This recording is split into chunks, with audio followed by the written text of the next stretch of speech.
Hello everyone, আসসালামু আলাইকুম। গত 17ই জুলাই আমার তৃতীয় বিবাহবার্ষিকী ছিল। অফিস থেকে বাসায় ফিরেই নাকে একটা ধাক্কা লাগলো। বোঝাই যাচ্ছে কোনো ব্যাপার স্যাপার আছে হয়তো বা। ফ্রেশ হয়ে দেখছি সে এক এলাহি কাণ্ড কারখানা করে ফেলছে। আমার ওয়াইফ একটা বিবি প্লেট সে সাজায় ফেলছে আমার জন্যে।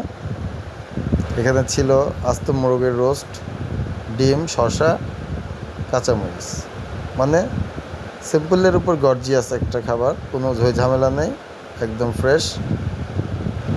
বেশি ডেকোরেশন আবার আমার পছন্দ না।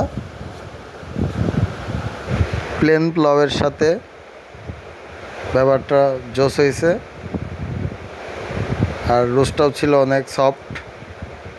সব মিলায়ে দারুণ একটা ব্যাপার।